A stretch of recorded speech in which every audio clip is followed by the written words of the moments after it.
After a night of passion, Petra and James wake up together early in the morning. Petra rushes out to go to class, but James decides to stay in bed a little longer. This causes him to oversleep, and by the time he wakes up again, he's already late.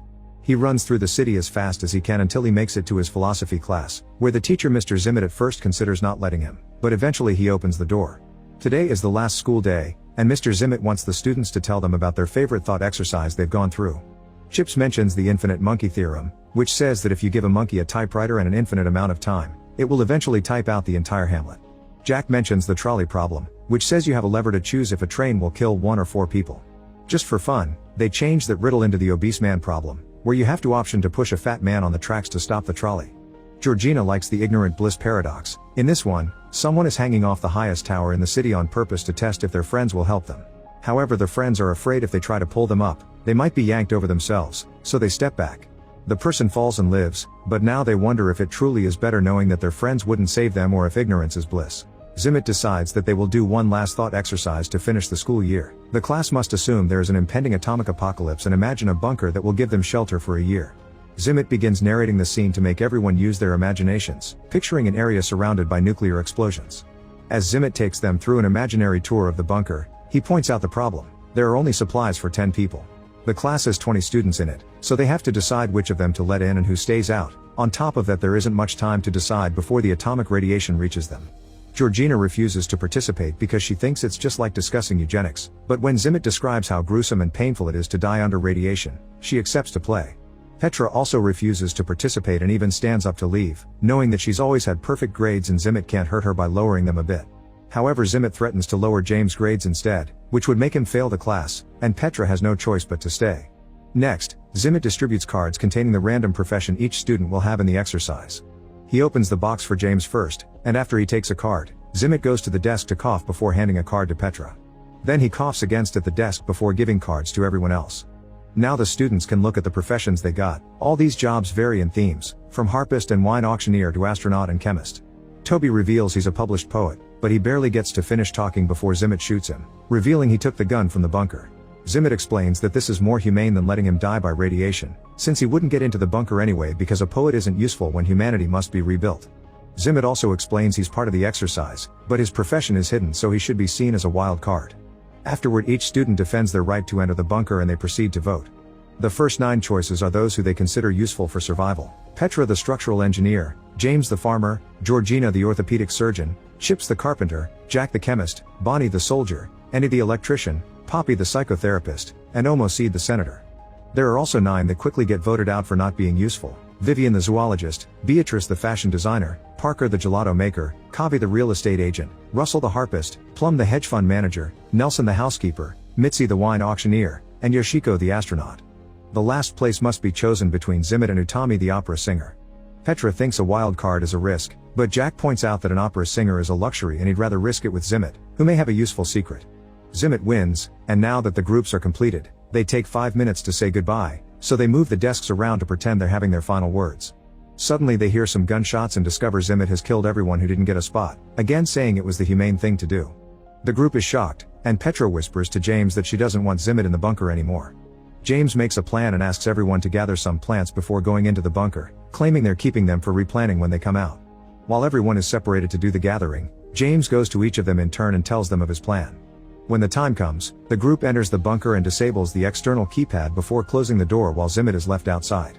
Then they take a look at the different rooms. There's an artificial garden, a day bed, a gym, books, and other things to supposedly avoid depression. In the evening, while everyone sleeps on the cots, James meets Petra on the big bed and tells her he can get through anything with her. Once James falls asleep, Petra goes to check on Zimmett and finds him slowly burning under the radiation. Suddenly Zimmett holds up a piece of paper that says only he has the exit code. Petra immediately calls the group and they begin arguing over what to do, unsure if believing Zimmett or not. In the end they decide to ignore him, and they begin to live through the year in the bunker. It's incredibly boring, and they barely can keep themselves busy with mundane tasks. Every day Petra checks on Zimmett's body, which is slowly rotting, and occasionally a dog comes to munch on it. Once the year passes, the group gets ready to come out, only to discover Zimmett had been right. The lock asks for an exit code. The students proceed to use different methods to try to break the door, to no avail. They try to survive a few more days with the few supplies they have left, but soon they run out, so they decide to end things for themselves for a more humane ending. In class, Zimmet announces they failed the experiment and reveals his profession as a bunker builder. In fact, he was the one that built that particular bunker and therefore the only one who has the code. The students want to try again, and this time they imagine a new location, choosing Mont Bromo. Once again Zimmet runs to grab a gun, which Petra notices.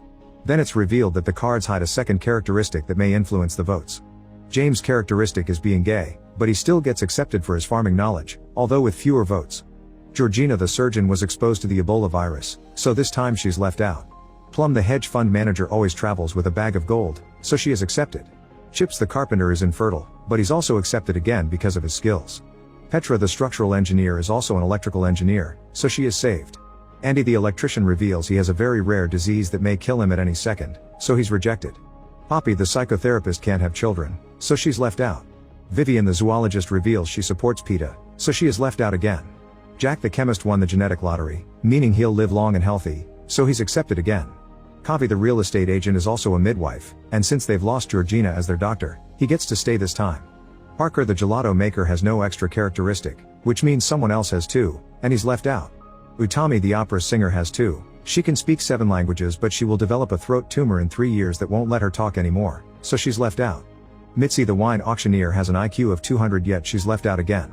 Beatrice the fashion designer created a popular brand of women's clothing out of bamboo, but she's also left out again, and the same happens to Russell the harpist who is autistic. Omoseed the senator will be the first female chief justice of the Supreme Court, therefore she is saved again. Bonnie the soldier has eidetic memory and gets saved once more. Nelson the housekeeper is an exceptionally kind person, which at first doesn't help him, but he ends up staying when Petra says that they need more boys and Omoseed argues that they need more hard and strong workers from the middle class. When Toby the poet is about to mention his characteristic, Zimmet shoots him again, saying this spot is for him because the group still doesn't know the code. Then Zimmet gives Georgina the keys to a truck, and the people that were left outside immediately try to run away to save themselves. Unfortunately, the vehicle is hit by the explosion. The chosen ones also begin running to reach the bunker just in time, and the boring everyday life begins once again. Later in the evening, Petra wakes up and sees James isn't on his bed, so she goes looking for him only to find him getting frisky with Jack, who turns out to be gay in real life. Petra is hurt and rushes out to tell the rest of the group what she saw. Now they decide it's time to discuss how they will get together to procreate. Since Chips is infertile, he doesn't need to help, while Jack and James refuse to participate because they can't even fake it with a woman for the sake of babies. Bonnie and Kavi are paired together, and so are Omoseed and Nelson. As revenge for her boyfriend, Petra accepts to do it with Zimmet, ignoring James when he says she still loves her. While the explosions outside ravage the planet, the 3 couples get frisky at the same time. After 10 weeks of no pregnancies, Zimmet points out that they must change couples, saying the girls should have multiple partners. Bonnie refuses, saying they are taking logic too far to solve things and that shouldn't override her consent. Zimmet walks away only to return with a gun in hand, threatening everyone but Bonnie to leave the room. The group runs out but Jack manages to hide behind a corner, and once Zimmet is distracted, Jack tackles him and makes him drop the gun. Bonnie quickly picks it up and holds Zimmet at gunpoint, but the guys continue to fight until Zimmet overpowers Jack. However, Jack retaliates by stabbing Zimmet in the ear with a pen. Devastated, Zimmet goes to the front door and puts in the code to open it, bringing everyone down with him. The class has failed the exercise again. James is more suspicious now and questions Zimmet's motives for the exercise, mentioning the strange cough he had when he assigned him and Petra the roles and pointing out that Zimmet has not coughed since. Suddenly James goes to the desk and grabs the box, running out of Zimmet's reach to open it and discover the secret. It turns out that the box has hidden compartments and James and Petra's cards have been tampered with, meaning they would always get the same results: gay farmer and double engineer.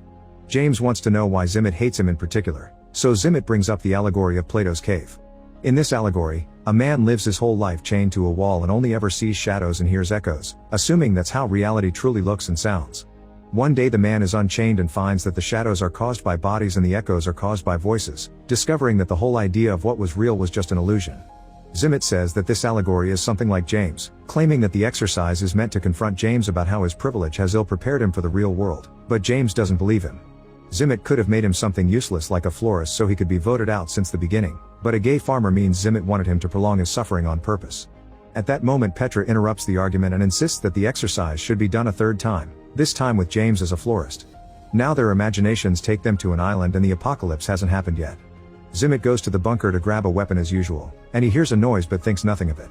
When he goes back outside, Petra joins him and offers him a hug, saying that she knows it's been hard on him. Afterward, Petra asks everyone to trust her to choose who gets to enter the bunker because she has a plan. When everyone agrees, Petra makes her choices and explains her reasoning. Mitzi is saved because a genius wine auctioneer would be smart enough to bring both red and white wine on a trip, ensuring everyone has a good time. Beatrice is saved because dressing well boosts self-esteem, which promotes productivity and could save civilization. Toby's second skill turns out to be champion poker player, so he's saved because he brought cards with him and he'll provide entertainment. Russell is also saved because many people consider autism a gift. Georgina was only exposed to Ebola, but they don't have proof she has it, so Petra brings her in while promising to pray for her. Utami the opera singer may be mute in 3 years, but now everyone could fall asleep to her singing, so she also gets saved. Jack is taken in because of his perfect genes, but he is upset because he'll be without a partner because of his orientation. At that moment Parker comes out of the closet, so he's saved as well. With only 2 spots left, Petra chooses James. As the chosen ones enter the bunker, in the classroom everyone sits together as a team. Zimmit has been complaining all along, and with each choice, he lowers Petra's grade to the point of failing, but seeing the useless people enter the bunker makes him lose it and he reaches for his gun. However, he doesn't find it. It turns out Petra stole it when she hugged him earlier. She gives it back to him, only to reveal it's not loaded. Petra hands Zimmit 2 bullets, saying she doesn't want him to suffer like last time, but at that moment James threatens Zimmit with a rifle. It turns out he had been the noise in the bunker. Desperate to survive, Zimmit says that nobody knows the exit code except him, but Bonnie used her perfect memory to memorize it during the last run. Feeling defeated, Zimmit leaves. Next, Petra wants to give the last slot to Bonnie, but since she refuses, Chips takes the spot. James is no longer gay in this itineration of the exercise and begs Petra to come with them, but she refuses, saying she'll take the boat and try to get out of the radiation zone, only for Chips to reveal he has the boat keys. Acting fast, Chips pushes Petra inside, switching places with her before the door closes. While the rest of the group rushes to the boat to get off the island, Petra continues to narrate the thought exercise, explaining that despite horrific circumstances, somehow they had fun during the year in the bunker because they had cards, wine, Shakespeare performances, and original poems. James tells Petra how much he loves her, but she hesitates to respond with the same phrase. When machines break in the bunker, they use the pieces to make a harp, and Russell plays it while Utami sings to make their evenings magical. Once the year passes, the group leaves the bunker only to discover that the bombs never fell. Zimmit narrates that they will die, as none of them have the technical skills to survive on an island, but Petra responds that their lives will be short, but at least they'll be well and happy. They'll also be ready to welcome death when it arrives. Suddenly a rocket falls on the beach and James gets ready to detonate it, but at that moment Zimmit shows up and shoots to stop him. It turns out he had found a cave and went deep enough to avoid the radiation. For the past year he has been surviving with what he could find there. Zimmit can't let them commit an act as unreasonable as ending the human race and threatens to shoot James with his last bullet, but the rest of the survivors move one by one to stand in front of him as a shield. They use the chance to press the detonation button, and the bomb blows up the entire island. Back in class, Zimmit is ashamed of the latest exercise, but Chips quickly cuts in to offer his own version as well.